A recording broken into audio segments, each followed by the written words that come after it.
to reap student improvements. Operations non-personnel costs would include maintenance and operating costs of buses, facilities, food service, and safety and security.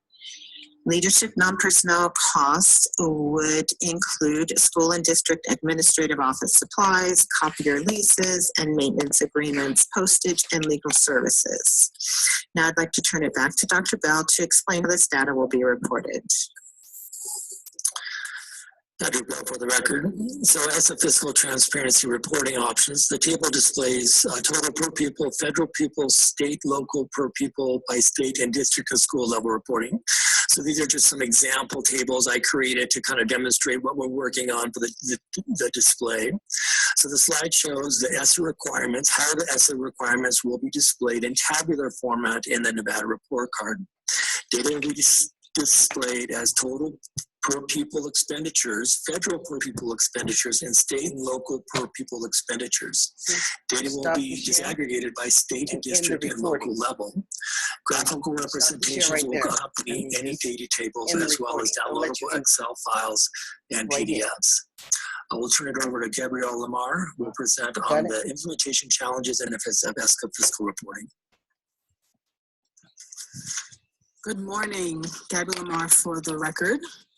So as you can see, this is a lot of work as our department is shifting into this new way of reporting. Next slide, please. Thank you. And so we have a few challenges that we are working through. So the first one, facilitating alignment with Nevada's chart of accounts coding structure. So there's a uniform way that expenditures must be tracked and reported according to the National Center on Education and Statistics, or the NCES, in order to create consistency. And so in Nevada, we have the chart of accounts, and we have been providing technical assistance to our school districts and charter schools on aligning with this system. The second one, collecting aligned fiscal reporting data from LEAs and charter schools, because there is not consistent alignment with the chart of accounts as of yet, and we've been working on that. Collecting and aligned fiscal reporting data has also been a challenge. Developing, displaying, and visualizing school-level fiscal expenditure data. So there are a lot of considerations, many considerations when thinking about developing, displaying, and visualizing school-level fiscal expenditure data, mainly the how are we going to do these things in meaningful ways, and so we are also working that challenge. Developing, understanding local communities about what this data means and does not mean. So communicating what this data does and does not mean is another key challenge, and building an understanding and empowering our districts and schools to be able to talk about the data as part of the school narrative is something we know that we need to support our districts and schools on. This is also a key challenge we're seeing across the nation to other states as well. Next slide, please.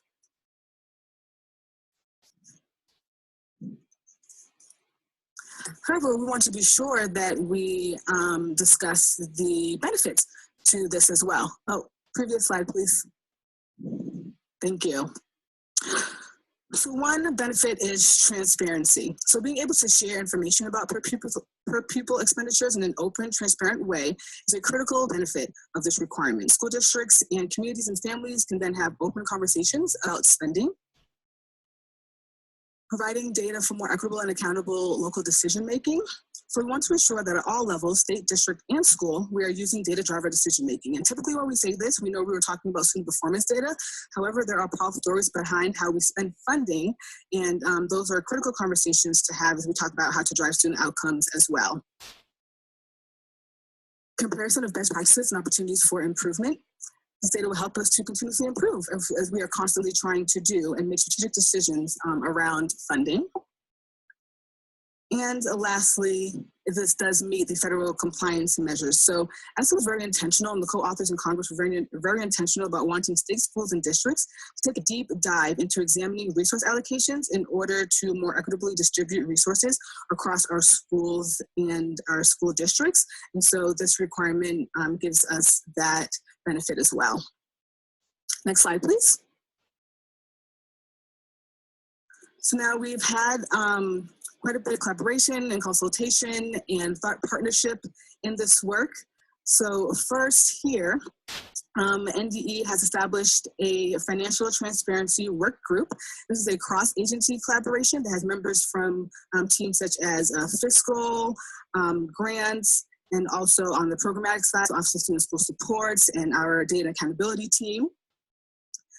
We also have collaborated with the National Financial Transparency Working Group, or FITWIG, which we have also, through that, we have also worked with the U.S. Department of Ed State Support Network and Building State Capacity Center, and also through the Edunomics Lab of Georgetown University, considered national experts on this work. So we've been working with those folks there. And also had Dr. Marguerite Rosa, who is the director of Georgetown's Edunomics Lab, speak at an advisory committee meeting.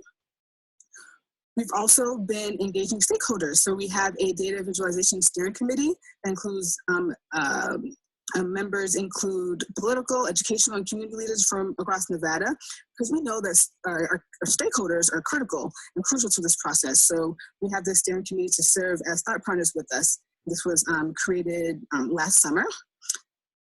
And we are also constantly meeting with practitioners to train on the Charter of Accounts work, as I was explaining earlier. And Stephanie Hogan is leading that great work across the state to ensure that they have the tools and support that they need to be able to meet this requirement. Again, working with our school districts and our charter schools. And now Dr. Bell will discuss next steps for our state in this work.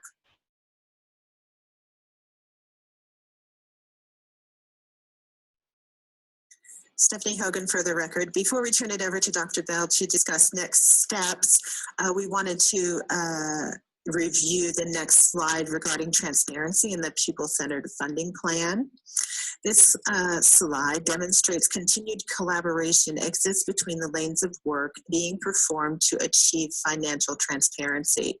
As we've mentioned, the per pupil average expenditures have been reported in our Nevada report card since the 03-04 school year. In 2019, Senate Bill 543 for the pupil-centered funding plan development was passed by our legislature. And in 2020, as we have discussed, the ESSA financial transparency reporting requirement will be implemented. And 2022 and beyond, implementation of the pupil-centered funding plan will continue. To note, ESSA requirements, the ESSA financial transparency requirements that we're speaking of today, are embedded within SB 543. So the pupil-centered funding plan and the recommendations of the Commission on School Funding will be and will continue to be in alignment with the ESSA reporting. Now to Dr. Bell to present the next steps in Nevada.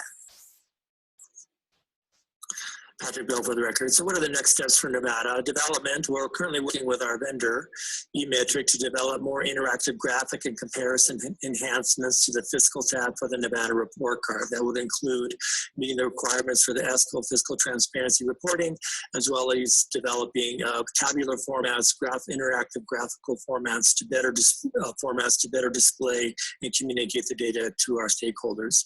The Data Visualization Committee, the ND, anticipates reconvening the committee one additional time in the spring or summer of 2020 before the minimum compliance reporting, and then one additional time in the summer of 2020 before the enhanced reporting takes place. We have the committee we're working with our vendor to develop some mock-up data so they can look at the data visual displays, how the information is presented, so we can get feedback on functionality and usability of the data at different levels of people looking at the data on the Nevada report card. The reporting timeline. Basic reporting includes updating data tables on the Nevada report card to reflect per pupil expenditures by state, district, school personnel, and non-personnel. And enhanced reporting includes summary graphical page showing per pupil expenditures by state, district, school that include demographic information, race, ethnicity, student enrollment, achievement, etc. Next slide. So this demonstrates how to currently look at fiscal information on the Nevada report card. We're not going to do a live demonstration. This is for your reference, and you can follow it with a PowerPoint presentation if you wish. So this is a landing page for the Nevada report card. So this slide provides the general instructions for navigating the Nevada report card fiscal data. If we Go to the next slide, please. So once we go to, for example, the state reporting element, there's currently a tab called Fiscal.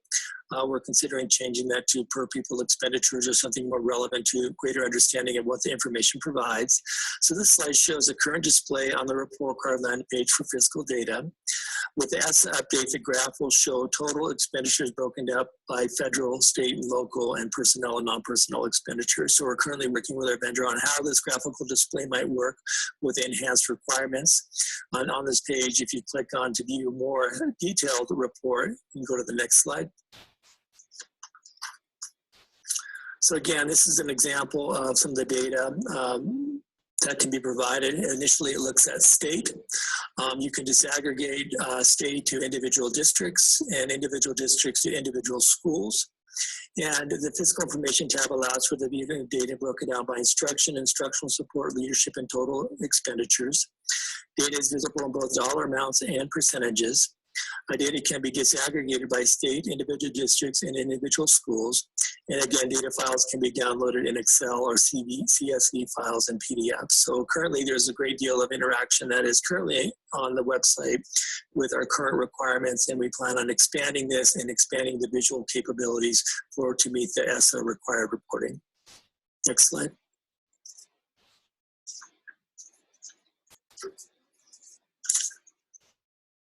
Data can also be displayed, as I said, in visually in graphical form. With ESSA updates, graph will include disaggregation by federal, state, local, as well as personnel and non-personnel, and instructional support operations and leaderships per pupil expenditures. Again, we have some mock-up graphs with our vendor that they're currently working on to change the display from a single pie graph to multiple stacked bar graphs to do a better comparative analysis across expenditures. Next slide.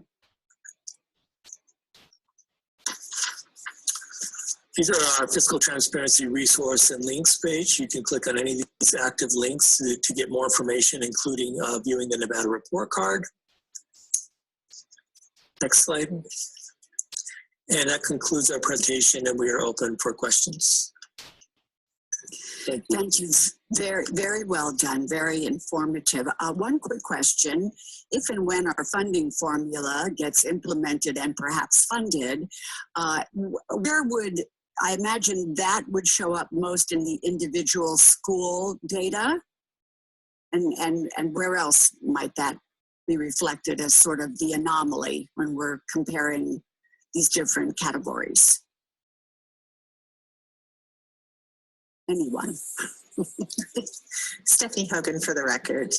The per pupil expenditures reported currently in our report card, and that will be enhanced as we spoke of with the ESSA financial transparency requirements, are reported based on expenditures, actual expenditures by the district and charter schools.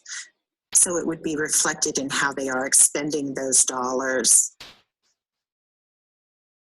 I think the question I'm asking is, let's fast forward into the future. If there's a school in Clark County that is benefiting from the funding formula, that would then reflect it's getting more per pupil than a different school in Clark County. That would be reflected in the individual school reporting. Is that correct? For the record, yes, thank you, Madam President. Yes, that is the intent, so that we can clearly see if the dollars are going toward our differently abled students or our ELL students, that as they flow to those schools, you'll be able to see. That is a lift. And as you noted earlier, that we will be requesting dollars to make sure that technology, as those dollars flow, that we can very clearly capture it. Yes. Thank you. Okay, Member Newbern. So Member Newbern, okay, so I think this is a really big deal. The showing the actuals at the school level might be one of the most important things that came out of ESSA. And it might be one of the most important equity factors that came out of ESSA, because the way I like to think of it is you're trying to figure out what's happening in the school. The achievement is just part of the picture. It is sort of the output. And the actual financials are sort of the input. Okay, so I'm not really sure how we make any decisions until we can see both of them together.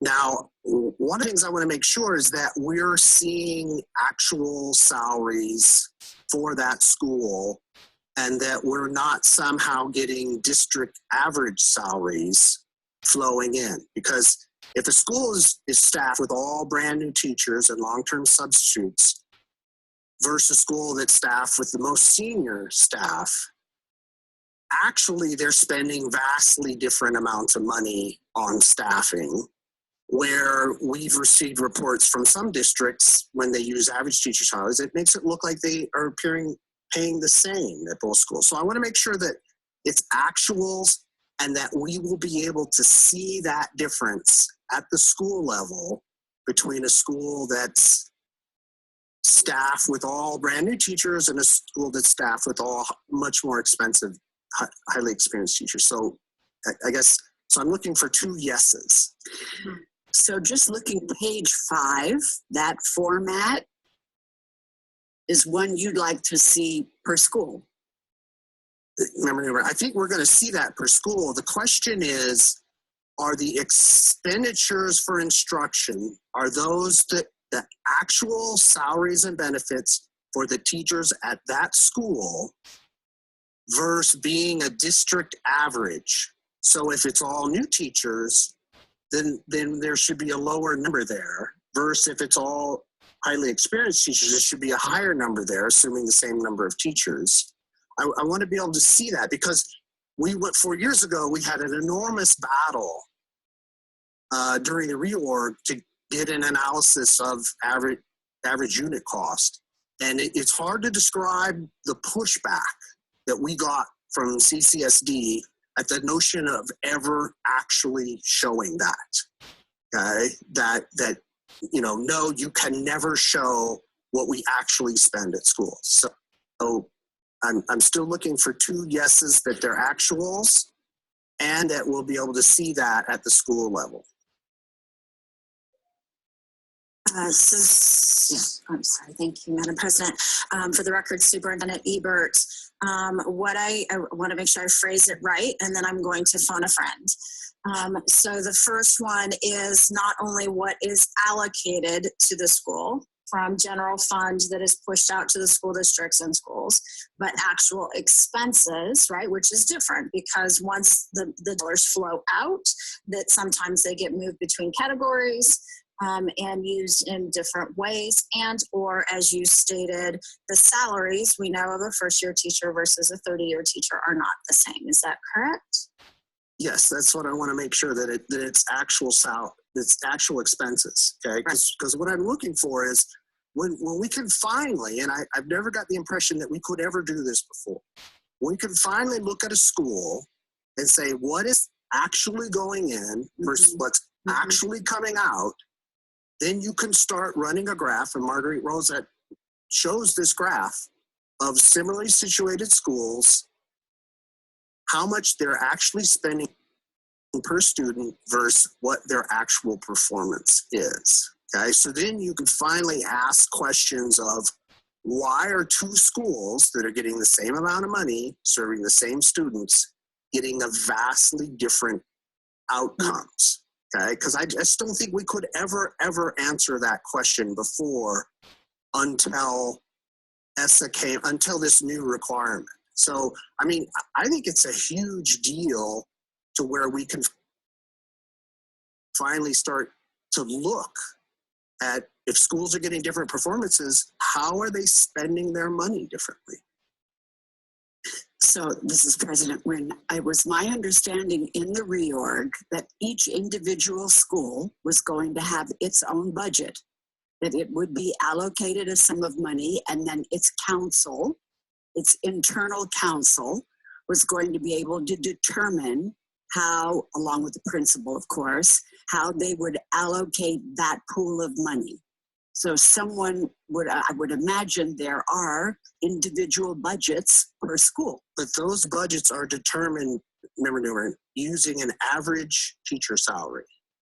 Okay, so if a school is staffed with all brand new teachers, their budget makes them look like they are spending more money than they actually are, versus school that has all the most senior teachers is actually spending more money than it looks like. So it disguises, there's in essence a movement of dollars from inner city schools to suburban schools, and average unit cost hides that movement is occurring. So the inner city school is subsidizing the suburban school in a way we can't see.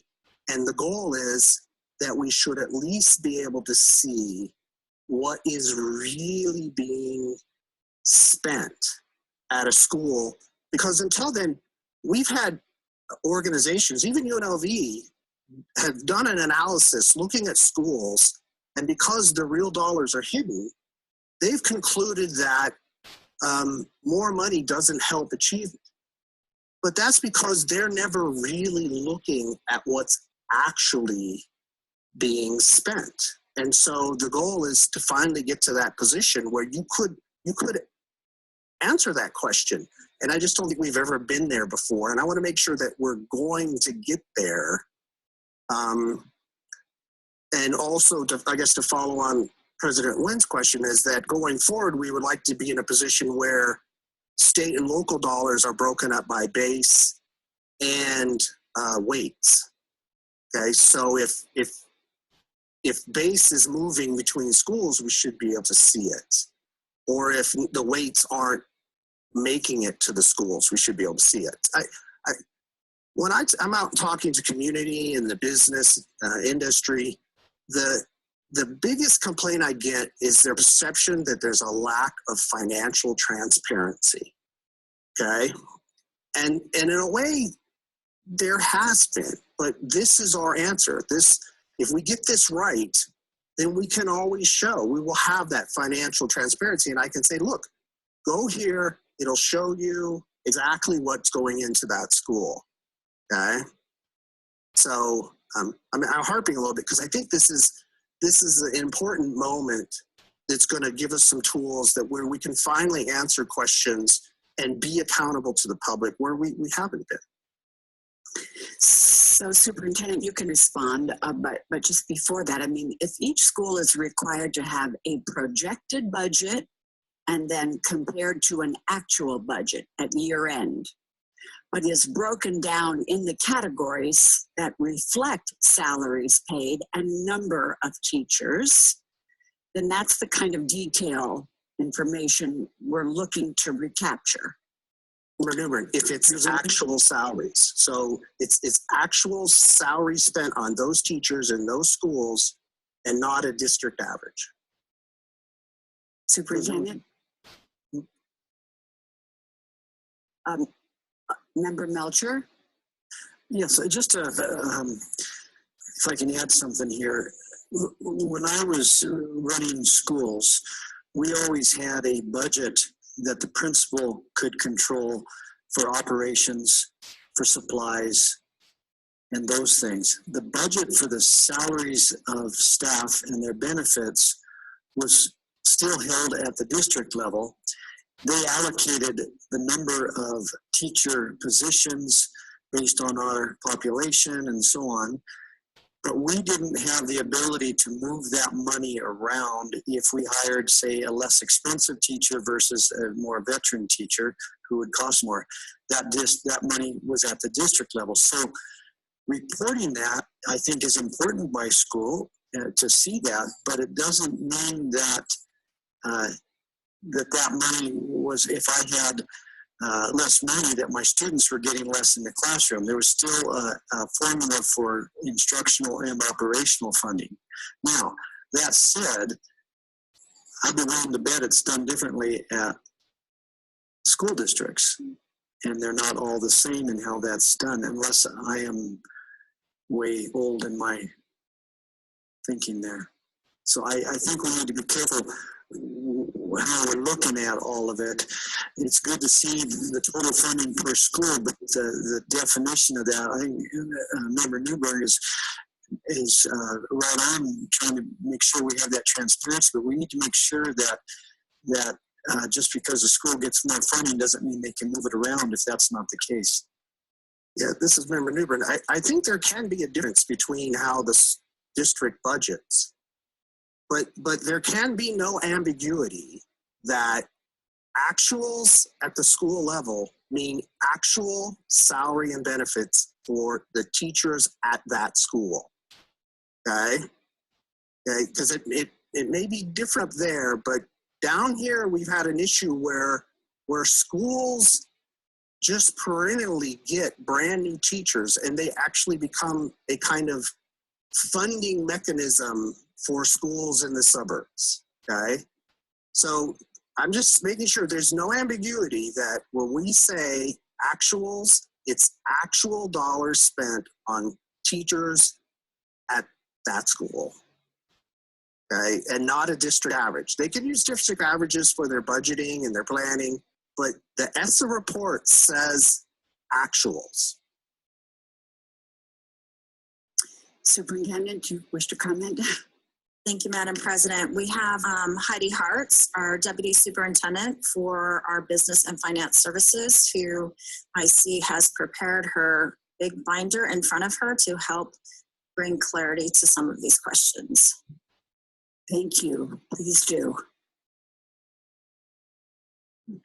For the record, Heidi Arts. So I want to clarify that based on the presentation that was just made, that the ESSA reporting requirements will track expenditures at the individual school level. Instruction will report salaries.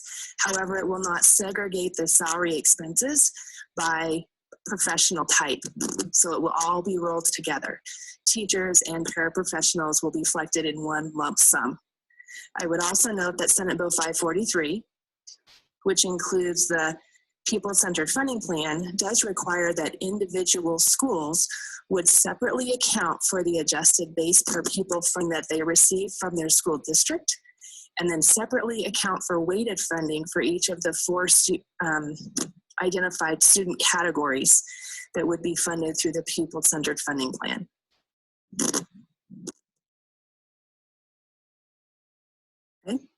Thank you. This is as long as it's actually what's spent at the school, I don't have such a concern about grouping the instructional, the instructional dollars, because then that's the next level of question is like, why is this school performing so much better than this other school? Well, maybe they have a different balance of paraprofessionals and teachers. You can ask that question, but it's about being truthful about what we really spend at some of these schools. And I just don't know that that's been the case before. Any further comments or questions from members of the board? Thank you very much. We'll look forward to receiving more reports as you move along. We move to agenda item 11, future agenda items. Would anyone care to offer suggestions? Member Newbern. This is Member Newbern, as I mentioned earlier, based on Member Ortiz's comment, some sort of insight into the class size reduction plans. They were hinted this time, and that really raised my appetite to know more. What's the expectation of the plans? What kind of support the district is giving, or the department's giving the district in the plans? Are they realistic plans? Do they involve somehow winning the Powerball lottery? I mean, what's the, what are they realistic? And I believe there's supposed to be new plans per school. Just some insight into what the district is doing to monitor those, because we work in, the state board has the hammer on being able to deny waivers, but we work in coordination with the district on an overall strategy of when to do that. And I think that's based on the plans and how they're performing these plans. Very good. Any other recommended items for future agenda? I Ortiz. Member Ortiz, for the record, I requested a presentation from the Teach Plus Fellows on the exit survey that they've prepared for school districts to help us to better identify why teachers are either leaving their schools or their profession. So I wanted to hear a follow-up on that and how that's going. Their recommendation was presented to some of us as like policy advisors to their group. And my question and suggestion twofold was one, corporate partnerships or business partnerships, because this is something that corporations do all the time with their staff. And so there might be some insight that they could provide, or like at least even advice on vendors that would be best suited to deliver this exit survey. And then also to make sure to include in the survey if they're just moving from school to school, not just if they're leaving the district. So I just want to hear more about what they're doing with that and kind of get some close that loop. Thanks. Thank you. Anyone else? Okay, I think the department then will take care of finalizing other items to be recommended for our agenda. We'll now move into agenda item 12, which is our final public comment. And we will begin in Carson City. No further comment. Okay. Okay, this gentleman had to leave. Any further public comment in Las Vegas? Seeing none, we now will stand adjourned. And thank you very much.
Which button? One on the left? Yeah.